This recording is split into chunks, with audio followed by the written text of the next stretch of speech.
วัสดีครับพี่น้องกินข้าวแดงน้ำกันได้พี่น้องเด้อพี่น้องเลยเจ็บสินก้มก้มก้มดูโพดเนาะก้มแต่เมื่อวานนี่ครับมื้อนี้ก้มทอนเล็กพี่น้องเลยทอนเล็กในคู่หมักแตงนะแล้วมันนี่สินเก้าหันสินที่มันปวดเอวตอนโยกกระสอบเขาตะกี้นะพี่น้องวันนี้มันบ่ได้เจ็บอยู่วางร่องกลางเอวมันเจ็บอยู่ขางเจ็บเส้นหัวเข่าขางซ้ายนี่ว่าแต่ข้อนี้อยากจะตีนขางซ้ายขึ้นมาพี่จ้องขึ้นมาฮอดเอวเส้นตรงนี้เลยมันเจ็บอยู่บางนี่บางส่วงบางนี่นะเขาให้นัดได้ในสีเศร้าแอวนะบ่เป็นยางก้มได้สบายเนาะแต่ว่าเครื่องอยู่บนช่วงเมื่อยน้ำห่างกายกินข้าวแล้วน้ำกันแกงเฮ็ดเป็นน้ำมันนี้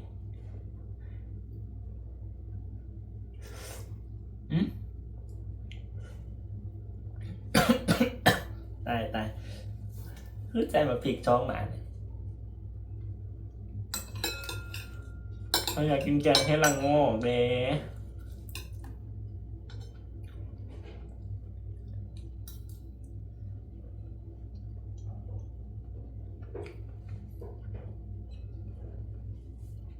แกงเฮ็ดกับว่าเป็นตาแซ่บทำเป็นมุ้ยผ่านไปกินพออยู่รอด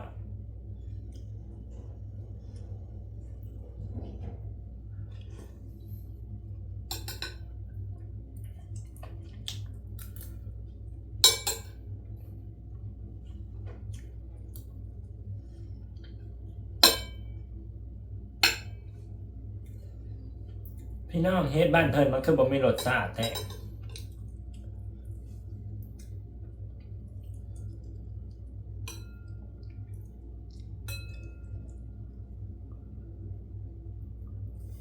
นึกว่าเป็นน้ำปลาซะเลยบ่วะ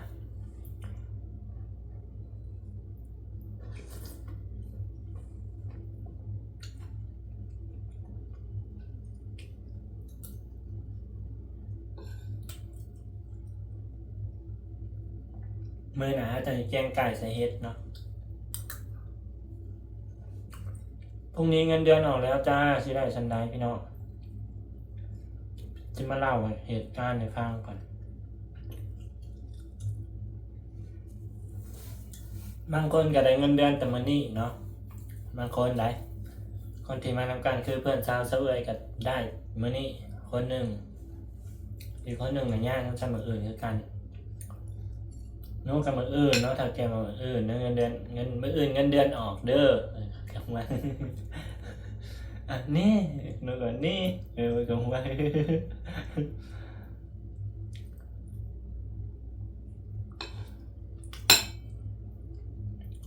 เวลาเป็นอยู่ต้องพ่อแม่เด้อพี่น้อง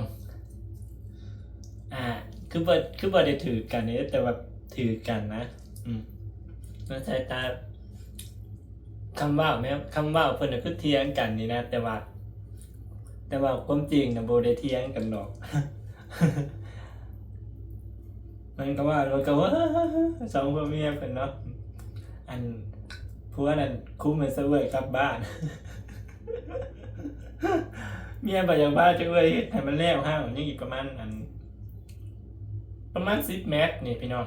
เนาะแล้วก้าวหน้าเฮ็ดกับเมียมีผัวมาเบิ่งน้ำเนาะไม่ได้ผัดผัวมาคุ้มปกติสวยแล้วงาน5:30เนาะมื้อนี้นั้น5:20เลยฮักก็5:00พี่น้อง5:00 5 นาที10 นาทีนี่แหละเข้ามาเทพค่ะจิเบกาผมเมียว่าเดี๋ยวเพิ่นว่าหยังว่าภาษาเพิ่นนั่นแหละนี่สุดนี้ก่อนโน้บ่ได้โน้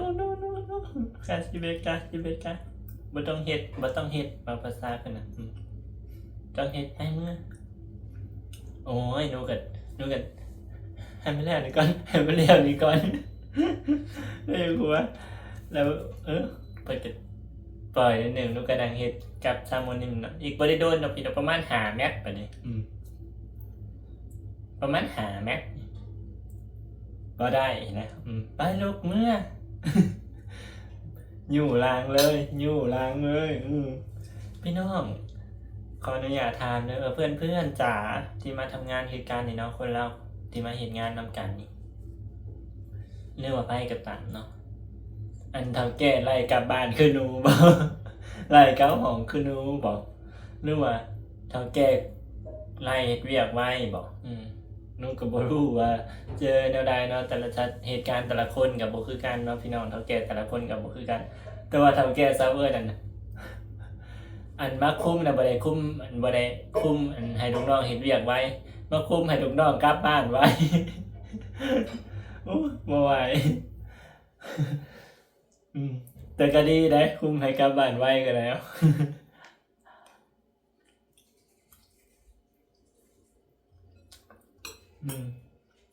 ถ้าแก้บางคนก็ติดมันคุ้มฮะล่ะคุ้มให้เฮ็ดเวียกไว้ได้ปรีแห้ฟ้าวๆเฮ็ดไวเฮ็ดไวแต่ถ้าแก้หนูคาจิเบกาหนูบ่เฮ็ดแค่ โอ้ยมาโลดหน้าใดเนาะงงคือกันแหละบางทีก็ได้เนาะอีกอย่างก็เจ้ยก็บ่เคยมีประสบการณ์เฮ็ดเวียกเด้บ่ได้เคยถือเฒ่าแก่ร้ายบ่ได้เคยถือไผร้ายบ่เคยถือแบบกดดันนะพี่น้องเนาะเฒ่าแก่ก็เฮ็ดกันคือย้านเฮาเมื่อยนี่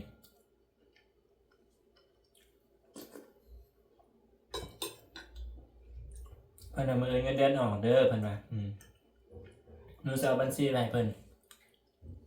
กับปึ้มไปให้เพิ่น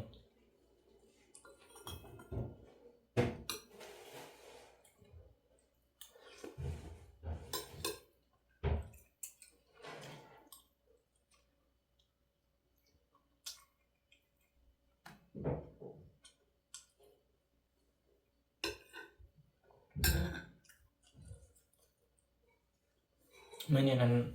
เมื่อวานนี่ฝนตกเนาะมื้อนี้ก็ตกยามเช้า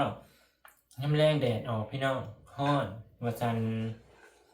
โอ้ยจักแนวใดอากาศก็เมื่อวานนี่ถอนหลังจากเฮาอันนั้นแล้วเนาะเพิ่นก็ฮื้อผ้าเนาะจะมีคนมาฮื้อดอกผ้านะเฮากับแค่ปลดเชือกปลดกีบรายการเอาไปคล้องไว้ข้างเฮาเนาะมันจะมีบอนคล้องของเพิ่น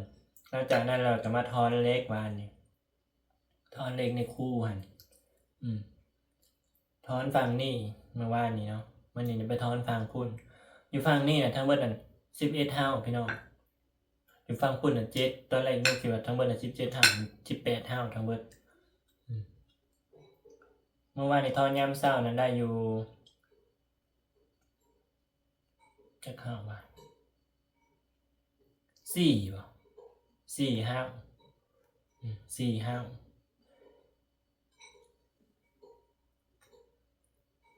พอดี11:30น่ะเพิ่นก็เลยให้มาข่าวฝนตกนี่เพิ่นเอาจ้องให้อีกได้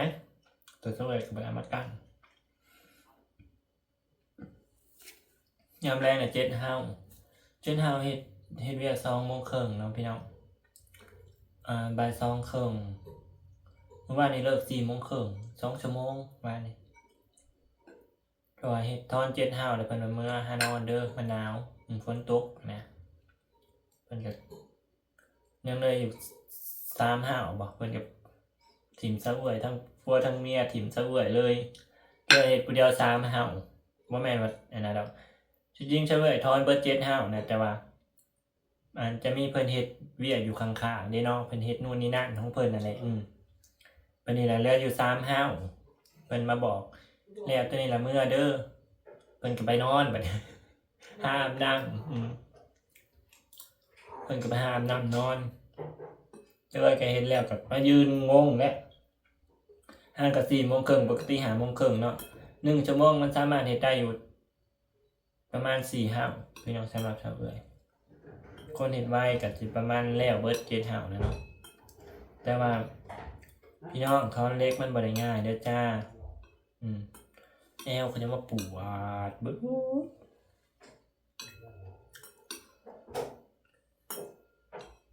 จะมาปวดแอวคืนมาก้มเงยพี่น้อง รอกันแล้วครับ เล็กนะห้าวหนึ่งมันบริน้อยได้พี่น้องเอ้ยบางห้าวกับ200กู้อ่ะ เย้ บางห้าวกับ100ป่าย อยู่ใกล้ๆนี่ห้างละบ้านไปนี่ ไม่นหยังบางห้าวกับ230 40บางห้าวกับ150 170 170ขันต่ำก็ได้จะมาก้มผู้เดียวเงยผู้เดียวก้มผู้เดียวเงยผู้เดียวพี่น้องมาคูณมาดู170เอาเฉลี่ย170คูณ6ห้าวพอมันเศร้านี่2ห้าวเดี๋ยวไปเฮ็ดแล้ว260คูณ16ห้าวพี่น้อง160คูณ16ห้าว1,600มาบวกอีก2,000กว่าทื่อ2,000กว่าสินนุก็มาก้มเงยผู้เดียวนุ2,000 3,000ก้มอันนาเล็กบ่พอได้พี่น้องมาก้มแนวอื่นอีกจังหวัดศิลป์มาจังมาขึ้นมันทรมานอยู่เลยเอาไว้มากินข้าวพี่น้องเว้ยมาอะไรบางคนก็เห็นนุกินข้าวก็สิว่านะพี่น้องบางคนก็ไม่เป็นไรใส่เว้ยกินข้าวแล้วข้าวเต็มปากแล้วพูดแล้วไม่ได้ยินนุก็เลยอันนั้นสนั่งบ้างไม่ได้เอาสักคนจะกินมานี่ครับมืออื่นรอรุ่นน้ำกันว่าเฮ็ดเงินเดือนน่าสิได้เท่าใดยังบ่จบเรื่องเงินเดือนพี่น้องมาต่อกันหน่อยหนึง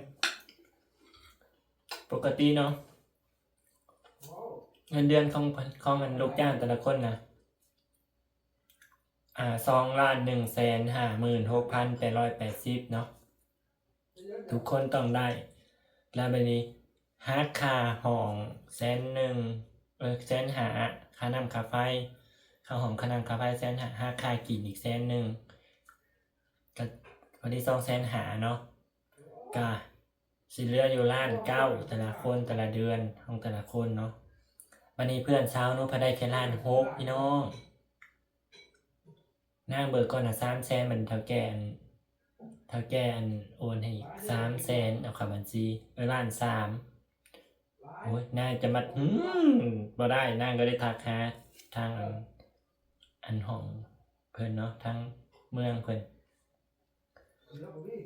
นูนี่บ่รู้สิแนวใดเด้อพี่น้องนูนี่เด้อทางเบิ่งนำการมื้ออื่นสิได้เท่าใดพอนูบ่ได้หยุดเวียกเด้คันเพิ่นให้ OT ก็สิได้บ่ได้บ่จัก2 ล้านเนาะพี่น้องเนาะบ่ได้ก็จัก2 ล้านก็ยังคายได้ปกตินูเฮ็ดเวียกนูหยุดเวียกแค่มื้อครึ่งเนาะปกติเดือนหนึ่งพันหยุด4 มื้อหยุด4 มื้อกันมื้อรายเฉลี่ยมื้อละ90,000ซะ90,000ก็สิได้2 ล้านปลาย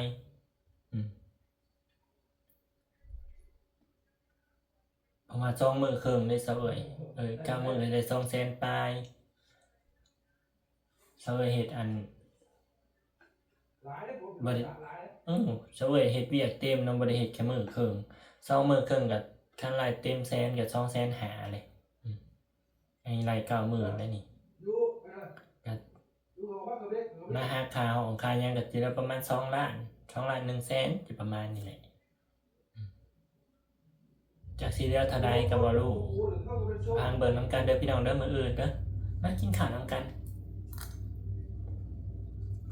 ตอนนี้เดี๋ยวจักนาทีสวยบ่ฮู้เด้อสวยบ่เห็นจำนี่นะบ่ได้เห็นเด้อจ้าตัวหนังสือน่ะเด้อ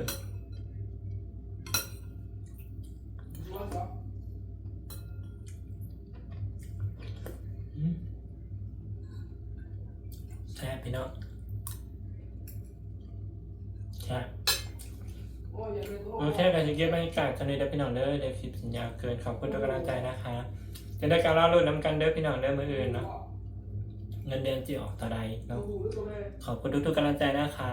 คลิปหน้าพบกันจ้าสวัสดีค่ะบ๊ายบาย